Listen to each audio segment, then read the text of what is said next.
आइए दोस्तों एक बार फिर से रिपीट करते हैं जहाँ तक हो गया था। राजस्थान की उत्पत्ति स्थल महाद्वीप की बात करें तो 29% और जलीय महासागर की बात करें तो 71%। और जो स्थलीय भाग है वो पेंचिया कहलाया, जो कि महासागर था वो पेंथालासा कहलाया। उत्तरी भाग अंगारलैंड और दक्षिणी भाग गोंडवाना लैंड कहलाया। इनके बीच का जो समुद्र था वो टेथिस सागर कहलाया। अंगारालैंड की बात करें तो जिसमें उत्तरी अमेरिका, यूरोप और उत्तरी एशिया का निर्माण हुआ। गोंडवाना लैंड पेंचिया का दक्षिणी भाग जिसमें से दक्षिणी अमेरिका, अफ्रीका, दक्षिणी एशिया, ऑस्ट्रेलिया तथा अंटार्कटिका का निर्माण हुआ। टेथिस सागर यह एक भूसन्नति है जो अंगारा लैंड व गोंडवाना लैंड के मध्य स्थित है। राजस्थान का निर्माण गोंडवाना लैंड तथा टेथिस सागर दोनों से मिलकर हुआ है। गोंडवाना लैंड की बात करें तो इसमें अरावली है और हाड़ौती है। टेथिस सागर की बात करें तो इसमें जो राजस्थान का थार का मरुस्थल है वो है, मैदान है, नवीनतम भौगोलिक प्रदेश है वो टेथिस सागर के अवशेष है। अरावली व हाड़ौती भारत के प्रायद्वीपीय पठार का हिस्सा है, जबकि मरुस्थल व मैदानी भाग भारत के उत्तरी विशाल मैदान का हिस्सा है। राजस्थान की स्थिति में विस्तार। राजस्थान की स्थिति की बात की जाए तो अक्षांश स्थिति की बात की जाए तो ये अक्षांशीय स्थिति में राजस्थान उत्तरी गोलार्ध में स्थित है, जबकि विश्व के अंदर देशांतरीय स्थिति में बात की जाए तो राजस्थान पूर्वी गोलार्ध में स्थित है। राजस्थान की अक्षांशीय और देशांतर के अनुसार यह उत्तर पूर्व में स्थित है। विश्व के समक्ष बात की जाए तो राजस्थान की स्थिति अक्षांश व देशांतर के अनुसार उत्तर पूर्व में है। राजस्थान की स्थिति भारत के अनुसार उत्तर पश्चिम में है। राजस्थान की अक्षांशीय स्थिति की बात करें तो सर्वाधिक जो दक्षिणतम बिंदु है वो बांसवाड़ा है। बांसवाड़ा का गांव बोरकुंड लगता है। और सबसे उत्तर की तरफ बात करें तो सबसे उत्तर में है वो है कोणा गांव, गंगानगर जिले का है। और उत्तर से दक्षिण की लंबाई है वो 826 किलोमीटर है। और अक्षांशों का विस्तार की बात की जाए तो ये 60 डिग्री 09 मिनट के बीच स्थित है राजस्थान की स्थिति। और 23.5 डिग्री या कर्क रेखा राजस्थान के निम्न जिलों से होकर गुजरती है। यह डूंगरपुर और बांसवाड़ा से निकलती है। और कुशलगढ़ है जो इस कर्क रेखा के सबसे निकटतम शहर है। और जब सूर्य कर्क रेखा पर चमकता है तो उस दिन 21 जून होता है और 21 जून को 13 घंटे 27 मिनट का दिन होता है। और ये कर्क रेखा राजस्थान में 26 किलोमीटर होकर गुजरती है। 21 जून राजस्थान और उत्तरी गोलार्ध का सबसे बड़ा दिन, इसे कर्क संक्रांति कहते हैं। 2015 का योग दिवस का दर्जा 2018 में कोटा भारत में वन अनुसंधान केंद्र देहरादून योग दिवस का दर्जा 2015 में किसे दिया गया था? 21 जून को। राजस्थान की देशांतरी स्थिति। देशांतर की स्थिति की बात की जाए तो सर्व से पश्चिम में पड़ता है कटरा गांव जैसलमेर में, और सबसे पूर्व में पड़ता है सिलाना, ये धौलपुर में। पश्चिम से पूर्व की बात की जाए तो ये 869 किलोमीटर पड़ती है।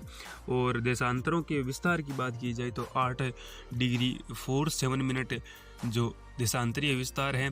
जबकि बात की जाए अक्षांशीय विस्तार की तो 60 डिग्री 09 मिनट था, जबकि देशांतर की बात की जाए तो ये 8 डिग्री 47 मिनट है। मध्य भाग। जो मध्य गांव है वो लापोलाई है, जिला नागौर है, लेकिन सैटेलाइट सर्वे के अनुसार गगराना को माना जाता है। लापोलाई नागौर का। लापोलाई जो गांव है वो नागौर जिले में स्थित है, जो कि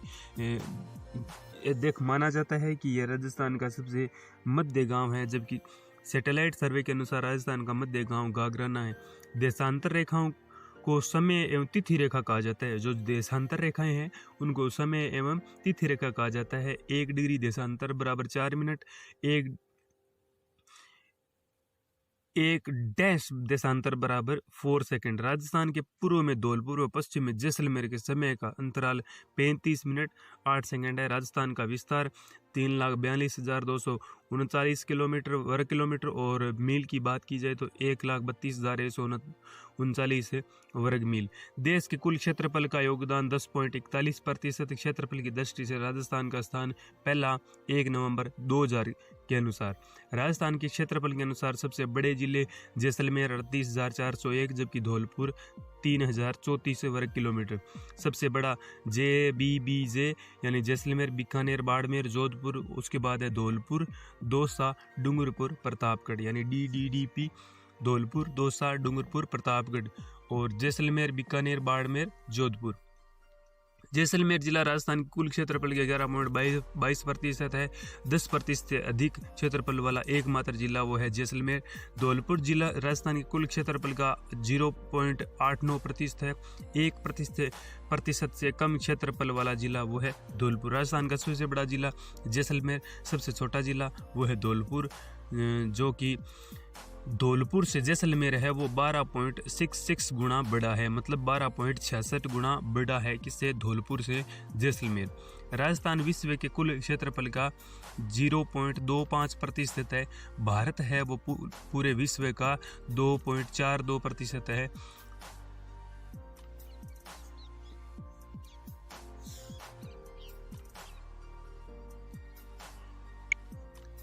राजस्थान विश्व के कुल क्षेत्रफल का कितना है, 0.25%, जबकि भारत है वो 2.42% है।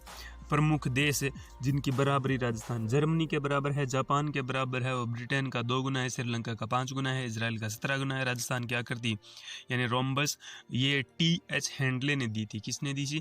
T.H. हैंडले ने। और उन्होंने कहा था कि ये जो रोम्बस मीन्स होता है विषम कोणीय चतुर्भुज या फिर पतंगाकार आकृति है राजस्थान की सीमा अंतर्राष्ट्रीय की बात की जाए तो 1070 किलोमीटर, और अंतर्राज्यीय की बात की जाए तो 4850 किलोमीटर, और कुल स्थलीय सीमा की बात की जाए तो यह है 5920 किलोमीटर। अंतर्राष्ट्रीय सीमा 4 जिले लगते हैं राजस्थान के। इसमें श्रीगंगानगर है, बीकानेर है, जैसलमेर में है और बाड़मेर है। श्रीगंगानगर की 210 किलोमीटर, जैसलमेर की 464 किलोमीटर, बीकानेर की 168 किलोमीटर और बाड़मेर की 228 किलोमीटर। अंतर्राष्ट्रीय सीमा पर जो पाकिस्तान के पंजाब प्रांत है और सिंध प्रांत है उनके जो ज़िले लगते हैं वो बहावलनगर है, बहावलपुर है, रहीमयार खानपुर है, घोटकी है, सुखपुर है, संगर है, खेरपुर है, अमरकोट है और थारपारकर है। सर सिरिल रेडक्लिफ के नेतृत्व में इस रेखा का निर्धारण किया गया, इसलिए इसे रेडक्लिफ रेखा कहते हैं। और इस रेखा की निर्धारण तिथि है वो 17 अगस्त 1947 है। शुरुआत इंदुमलकोट, अंत होता है सागड बाड़मेर में। राजस्थान की कुल सीमा का 18% यानी 1070 किलोमीटर है जो कि अंतर्राष्ट्रीय सीमा है। और पाकिस्तान के 2 जिले हैं, 2 प्रांत है वो राजस्थान की सीमा बनाते हैं, एक पंजाब है और एक सिंध है। श्रीगंगानगर अंतर्राष्ट्रीय सीमा पर सबसे निकटतम जिला मुख्यालय है। बीकानेर अंतर्राष्ट्रीय सीमा रेखा पर सर्वाधिक दूर जिला मुख्यालय है। धौलपुर अंतर्राष्ट्रीय सीमा रेखा से सर्वाधिक दूर जिला मुख्यालय है। अंतर्राष्ट्रीय सीमा 4850 किलोमीटर। पड़ोसी राज्य मध्य प्रदेश, हरियाणा, गुजरात, यूपी और पंजाब सर्वाधिक लगती है 1600 किलोमीटर एमपी की, और सबसे कम लगती है पंजाब की। श्री हनुमान पड़ा था श्रीगंगानगर हनुमानगढ़ पंजाब के साथ। जय बजो हनुमान शेखावटी आए ये हरियाणा की जयपुर, भरतपुर, हनुमानगढ़, सीकर, चूरू, झुंझुनू और अलवर। अब बात करें यूपी में बीडी यानी भरतपुर, धौलपुर, एमपी की धौला, करेला, 1.25 किलो का धौला यानी धौलपुर, करौली, सवाईमाधोपुर, कोटा, भील, बाबा, झाला, प्रताप, नचीरा यानी भीलवाड़ा, बांसवाड़ा, बारा, झालावाड़, प्रतापगढ़, चित्तौड़गढ़ यानी ये कुल 10 जिले हैं वो मध्य प्रदेश के साथ सीमा बनाते हैं। गुजरात की बात की जाए तो जालिम बाबा, उसी, डूंगरपुर यानी जालोर, बाड़मेर, बांसवाड़ा, उदयपुर, सिरोही और डूंगरपुर ये कुल 6 जिले हैं वो गुजरात के साथ सीमा बनाते हैं। राजस्थान के वे जिले जो 2 राज्यों के साथ सीमा बनाते हैं, एक तो हनुमानगढ़ पंजाब और हरियाणा के साथ बनाता है, जबकि भरतपुर है वो हरियाणा और यूपी के साथ, धौलपुर यूपी और एमपी के साथ, बांसवाड़ा एमपी और गुजरात के साथ। कोटा व चित्तौड़गढ़ राजस्थान के वे जिले हैं जो एक राज्य एमपी से 2 बार सीमा बनाते हैं। कोटा राजस्थान का वह जिला है जो राज्य के साथ 2 बार सीमा बनाता है, वह अखंडनीय है यानी ये 2 भागों में डिवाइड नहीं होता। जबकि चित्तौड़गढ़ एक ऐसा जिला है जो मध्य प्रदेश के साथ 2 बार सीमा बनाता है, लेकिन 2 बार ये विखंडित होता है। भीलवाड़ा चित्तौड़गढ़ को 2 भागों में विखंडित करता है। अंतर्राज्यीय सीमा पर सर्वाधिक सीमा लगती है मध्य प्रदेश की और सबसे कम लगती है किसकी, गुजरात की।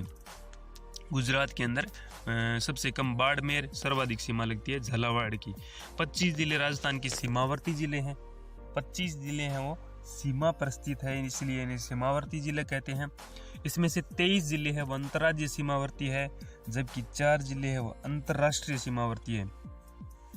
2 ऐसे जिले हैं वो जो अंतर्राज्यीय व अंतर्राष्ट्रीय सीमा यानी श्रीगंगानगर और बाड़मेर पर। 8 जिले राजस्थान के वे जिले जो अंतःस्थलीय सीमा बनाते हैं, जोधा, बूटो, राजा, आजना, पादो, जोधपुर, बूंदी, टोंक, राजस्थान, राजसमंद, अजमेर, नागौर, पाली, दौसा, ये वो 8 जिले हैं जो क्या करते हैं, स्थलीय सीमा बनाते हैं। जोधपुर, बूंदी, टोंक, राजसमंद, अजमेर, नागौर, पाली और दौसा। अजमेर चित्तौड़गढ़ के बाद राजस्थान का दूसरा विखंडित जिला है। अजमेर है वो चित्तौड़गढ़ के बाद दूसरा विखंडित जिला है। राजसमंद अजमेर को 2 भागों में विखंडित करता है। इसका जिला मुख्यालय इसी के नाम से नहीं है, यानी राजसमंद का जो जिला मुख्यालय है वो राजसमंद के नाम पर नहीं है। राजनगर राजसमंद का जिला मुख्यालय है। राजसमंद अजमेर को 2 भागों में विखंडित करता है और ये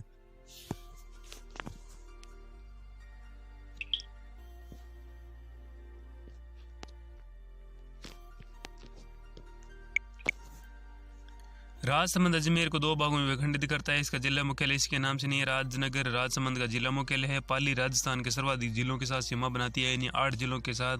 वो 8 जिले हैं जोधपुर, नागौर, अजमेर, राजसमंद, उदयपुर, सिरोही, जालोर और बाड़मेर। नागौर सर्वाधिक संभाग मुख्यालयों के साथ सीमा बनाता है, जयपुर, अजमेर, जोधपुर और बीकानेर के साथ। पाली है वो 8 जिलों के साथ बनाती है, तो नागौर 4 संभागों के साथ अपनी सीमा बनाता है सर्वाधिक। सीमावर्ती विवाद मानगढ़ हिल्स विवाद स्थिति है इसकी। बांसवाड़ा विवाद है राजस्थान गुजरात के मध्य, और 7 करोड़ का प्रस्ताव 1819 में। राजस्थान की ऐतिहासिक एवं भौगोलिक वर्तमान स्थिति। अब देखिए, इसमें पढ़ेंगे राजस्थान की भौगोलिक स्थानों की वर्तमान स्थिति और इतिहास में इन्हें क्या कहा जाता था और वर्तमान में किस नामों से जाने जाते हैं और कौन से क्षेत्र हैं। तो इसमें वागड़ राजस्थान के दक्षिणी भाग को कहा जाता है, जहाँ वागड़ी बोली जाती है, बागड़ी बोली जाती है। इसमें शामिल जिले बांसवाड़ा, डूंगरपुर, प्रतापगढ़। देखिए वागड़, ये जो वागड़ क्षेत्र है ये पड़ता है बांसवाड़ा, डूंगरपुर और प्रतापगढ़ में।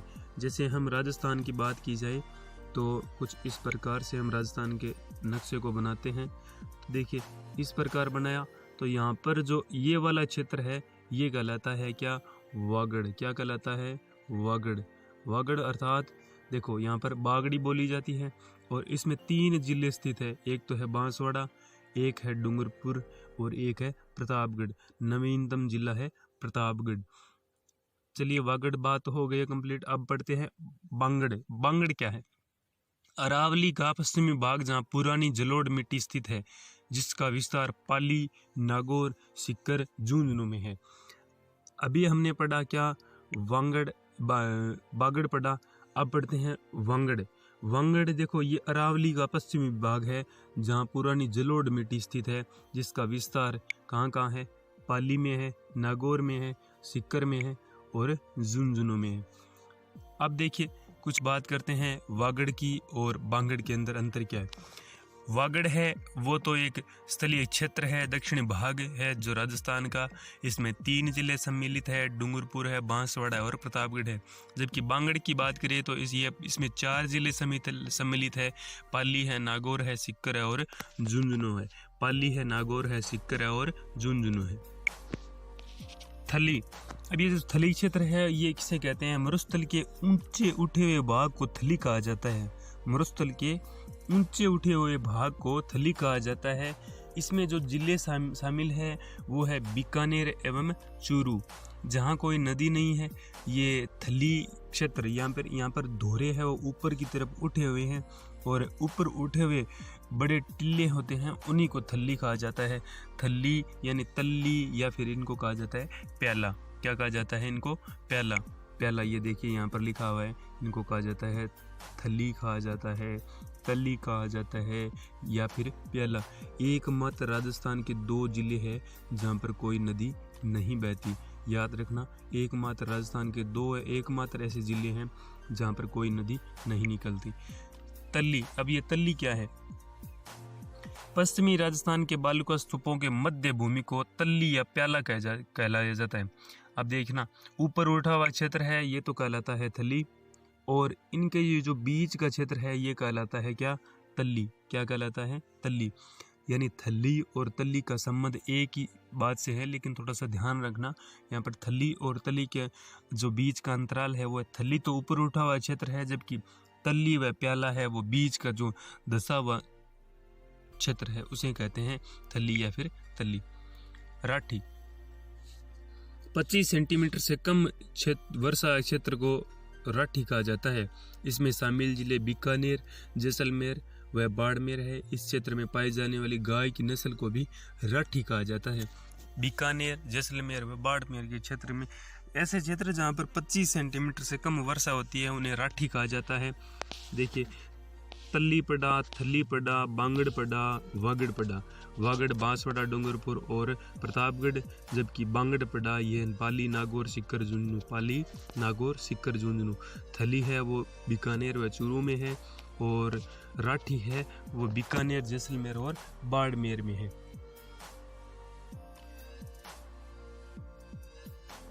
राठ या अहिरवाटी यादव वंश द्वारा शासित प्रदेश जिसका विस्तार मुख्यतः अलवर व जयपुर की कोटपुतली तहसील में है। ठीक है, ये यादव वंश या अहिर वंश है या फिर यादव वंश है, जिसका विस्तार जो था ये मुख्यतः अलवर व जयपुर की कोटपुतली तहसील में है। यह जो क्षेत्र है ये फिर कहलाता है क्या? राठ या अहिरवाटी। क्या कहलाता है? राठ या अहिरवाटी। अलवर एवं जोधपुर का जयपुर का क्षेत्र, अलवर एवं जयपुर का क्षेत्र, ये कुछ यहाँ पर पड़ता है। अलवर एवं जयपुर, अलवर एवं जयपुर की बात की जाए तो ये हमने राजस्थान का डायग्राम बनाया, कुछ विषम कोणीय चतुर्भुज या फिर पतंगाकार। यहाँ पर पड़ता है कौन से दो जिले? यहाँ पर पड़ते हैं राजस्थान के अंदर जयपुर एवं अलवर, और इनको कहा जाता है क्या? अहिरवाटी। अहिर वंश के जो शासक थे या फिर यादव वंश के जो शासक थे, इन्होंने यहाँ पर शासन किया था, इसीलिए इनको अहिरवाटी या फिर राठ कहा जाता है। ध्यान रखना, राठी एक अलग क्षेत्र है और ये राठ एक अलग क्षेत्र है। राठ ये अहिरवाटी है, ये पड़ता है अलवर एवं जयपुर में, जबकि राठी है वो पड़ता है बीकानेर, जैसलमेर एवं नागौर में। माल या फिर हाड़ौती बेसाल्ट लावा के द्वारा निर्मित भौतिक प्रदेश जिसका विस्तार कोटा, बूंदी, बारा एवं झालावाड़ में है। ये मालव प्रदेश या फिर हाड़ौती क्षेत्र कहलाता है। मालव और माल में थोड़ा सा डिफरेंस है। माल या फिर हाड़ौती ये बेसाल्ट के लावा द्वारा निर्मित भौतिक प्रदेश जिसका विस्तार कोटा, बूंदी, बारा व झालावाड़ में है। मालव एमपी के मालवा पठार का विस्तार राजस्थान के जिन जिलों में है उन्हें मालव कहा जाता है। उनमें प्रतापगढ़ और झालावाड़ सम्मिलित है। तो याद रखना, जो मालव प्रदेश है उसमें प्रतापगढ़ व झालावाड़ सम्मिलित है। वागड़ की बात करें तो उसमें प्रतापगढ़, डूंगरपुर और बांसवाड़ा सम्मिलित है। शेखावाटी शासकों के द्वारा शासित प्रदेश चूरू, सीकर व झुंझुनू जिले शामिल हैं। शेखावाटी, इसमें 3 जिले सम्मिलित है, चूरू, सीकर और झुंझुनू। ध्यान रखना, ये कभी कभी मुख्य तौर पर पूछा जाता है कि शेखावाटी में सम्मिलित होने वाले जिले कौन कौन से हैं। तो ऑब्जेक्टिव टाइप के क्वेश्चन में इस प्रकार के क्वेश्चन हमेशा पूछे जाते हैं। अब बात करें तोरावाटी, कांतली नदी के अपवाह क्षेत्र को तोरावाटी कहते हैं, और ये कांतली नदी है ये झुंझुनू एवं सीकर जिलों 2 जिलों से होकर गुजरती है। तो सीकर से निकलती है और झुंझुनू में खत्म हो जाती है। कांतली नदी के अपवाह क्षेत्र को कहते हैं क्या? तोरावाटी।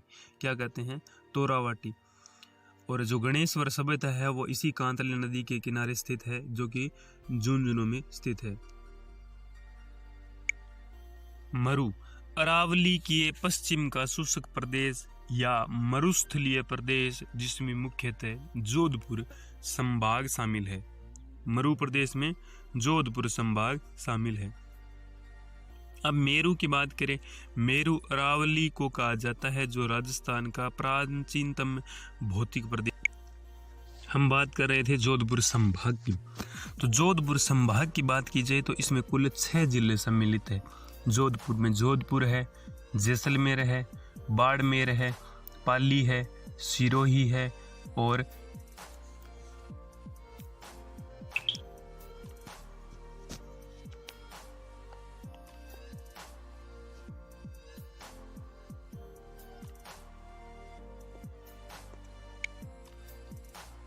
देखिए एक बार रिपीट करते हैं। जोधपुर संभाग के जिले, सबसे पहला जोधपुर, उसके बाद जैसलमेर, कौन सा, जैसलमेर, उसके बाद जालोर, कौन सा, जालोर, और उसके बाद बाड़मेर, कौन सा, बाड़मेर। कितने हो गए, 4, कुल कितने हैं, 6। तो एक बचा कौन सा, सिरोही, कौन सा, सिरोही, और एक कौन सा बचा, पाली, कौन सा जिला, पाली। तो कुल कितने जिले हो गए, 6 जिले। कौन से संभाग में है, जोधपुर संभाग में। जोधपुर संभाग का क्षेत्रफल क्या, जो क्षेत्र है वो क्या कहलाता है, मरुस्थलीय प्रदेश या फिर पश्चिमी शुष्क प्रदेश। और आगे देखिए, मेरू, मेरू अरावली को कहा जाता है, जो राजस्थान का प्राचीनतम भौतिक प्रदेश है। अमूमन ये राजस्थान का ही नहीं है, पूरे भारत का भी प्राचीनतम भौतिक प्रदेश कहलाता है। जैसे अरावली पर्वतमाला है वो राजस्थान की नहीं बल्कि पूरे भारत की प्राचीनतम पर्वतमालाओं में से एक है। मत्स्य संघ, अब ये राजस्थान के एकीकरण की कुछ बातें देखिए।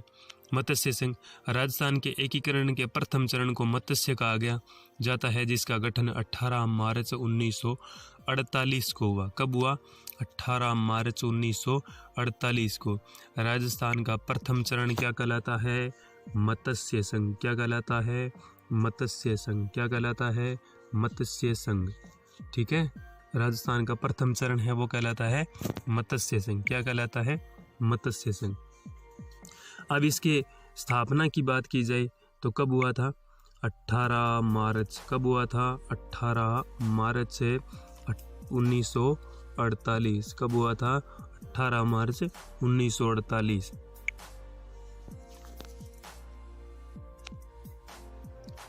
अब मत्स्य संघ के अंदर जो जिले सम्मिलित थे उनकी जो ट्रिक है वो है ABCD। क्या है, ABCD। मत्स्य संघ, ये मत्स्य संघ किस प्रकार से देखो इसका निर्माण होता है। एक एक संघ को अगर बीच बीच में हम रिपीट करते रहेंगे तो हमारे लिए और भी ज़्यादा बेहतर होगा। मत्स्य नाम है वो किसने दिया था, वो दिया था KM मूसी ने। किसने दिया था, KM मूसी ने। और मत्स्य संघ में कुल कितने जिले सम्मिलित थे, 4 जिले। कितने जिले, 4 जिले। वो जिले कौन कौन से थे, वो थे अलवर, और कौन था, ABCD। B यानी भरतपुर, क्या था, भरतपुर। C यानी सिक्कर, C यानी अलवर, भरतपुर, करौली, C करौली है, D है वो धौलपुर के लिए है, C यानी करौली। और मत्स्य ऐतिहासिक जनपद काल में अलवर के दक्षिणी भाग को मत्स्य कहा जाता था, जिसकी राजधानी बेराट ही जयपुर थी। परिवर्तित नाम उसका विराटनगर था। और ये जो अलवर का जो क्षेत्र है ये पड़ता था कहाँ पर, ये पड़ता था मत्स्य क्षेत्र में। कहाँ पड़ता था, ये कुरु में पड़ता था, जिसकी राजधानी इंद्रप्रस्थ थी। ये जो अलवर है, अलवर किस क्षेत्र में पड़ता था, अलवर पड़ता था किसमें, कुरु में। और कुरु की राजधानी क्या थी, वो थी इंद्रप्रस्थ। क्या थी, इंद्रप्रस्थ। इस प्रकार ये जो बाकी 3 जिले थे B, D और C, B यानी भरतपुर, D यानी धौलपुर और C यानी करौली। ये तीनों जो जिले हैं वो कौन से क्षेत्र में पड़ते थे, ये पड़ते थे सुरसेन में।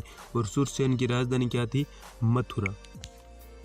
तो हमने पढ़ा मत्स्य संघ में अलवर, भरतपुर, धौलपुर और करौली 4 जिले सम्मिलित थे।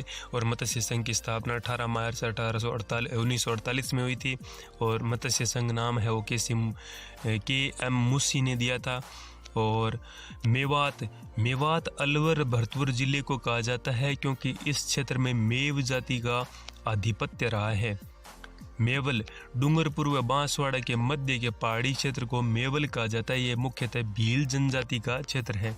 याद रखना, मेवल है वो किस जाति का मूल स्थान है, वो है भील जाति का। किस जाति का, भील जाति का। ये बहुत इंपॉर्टेंट क्वेश्चन है। मेवल जो जनजाति है वो कहाँ पाई जाती है, मुख्यतः ये डूंगरपुर और बांसवाड़ा क्षेत्र में पाई जाती है, भील जनजाति। और मेवात है वो अलवर भरतपुर को कहा जाता है, जबकि मेवल है वो किसको कहा जाता है, ये बांसवाड़ा और डूंगरपुर को। तो आज कुछ बातें और पढ़ते हैं। उसके बाद बीड़ देखो, शेखावाटी के झुंझुनू जिले में पाई जाने वाली चारागाह भूमि को बीड़ कहा जाता है। बीहड़ व डांग चंबल नदी के क्षेत्र में अवनाली का अपर्दन के कारण भूमि उबड़ खाबड़ हो जाती है, उसे बीहड़ कहते हैं। बीहड़ एक अलग क्षेत्र है और बीड़ एक अलग क्षेत्र है। शेखावाटी के झुंझुनू जिले में पाई जाने वाली चारागाह भूमि को बीड़ कहते हैं, जबकि बीहड़ एवं डांग क्षेत्र है वो चंबल नदी के क्षेत्र में अवनाली का अपर्दन यानी मिट्टी का जो अपर्दन है वो उथल पुथल होने के कारण कई जगह मिट्टी ज़्यादा आ जाती है, कई जगह से उठकर चली जाती है पानी के बहाव के साथ, तो उन उबड़ खाबड़ क्षेत्र को कहा जाता है बीहड़। इसमें 3 मुख्य जिले हैं, वो है CDSM यानी करौली, धौलपुर और सवाई माधोपुर। देखिए बोराट है वो उदयपुर की गोगुंदा पहाड़ी व राजसमंद की कुंभलगढ़ पहाड़ी के मध्य का पठारी भाग है। यह राजस्थान का दूसरा ऊंचा पठार है जिसकी ऊंचाई है वो 1225 मीटर है।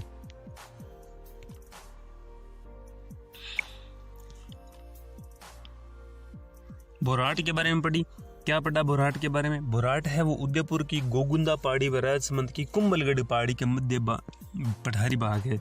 ये पड़ता है उदयपुर की गोगुंदा पहाड़ी और राजसमंद की कुंभलगढ़ पहाड़ी। तो ये राजस्थान का दूसरा ऊंचा सबसे बड़ा पठार है जिसकी ऊंचाई है वो 1225 मीटर है। भोमट उदयपुर का दक्षिणी भाग में मुख्यतः डूंगरपुर के मध्य की पहाड़ियां क्षेत्र भोमट कहलाती है। अब देखना बोराट एवं भोमट में क्या अंतर है। भोमट है वो कहलाती है कहाँ की क्षेत्र है,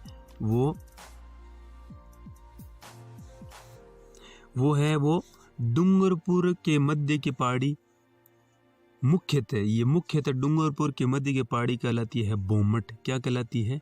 भोमट है वो डूंगरपुर के मध्य की पहाड़ी कहलाती है।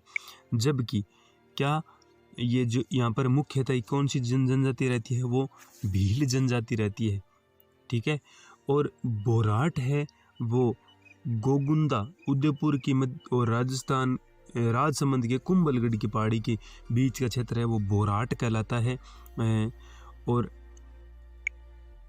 बोराट है इसमें ये राजस्थान का सबसे ऊंचा पठार है। कौन? उससे सेकंड नंबर पर आता है 1225 मीटर। अब देखिए ब्रजनगर, झालावाड़ के झालरा पाटन का प्राचीन नाम क्या है? ब्रजनगर राजस्थान के भरतपुर जिले को भी कहा जाता है, जो कि मुख्यतः यूपी में संलग्न लगता हुआ है।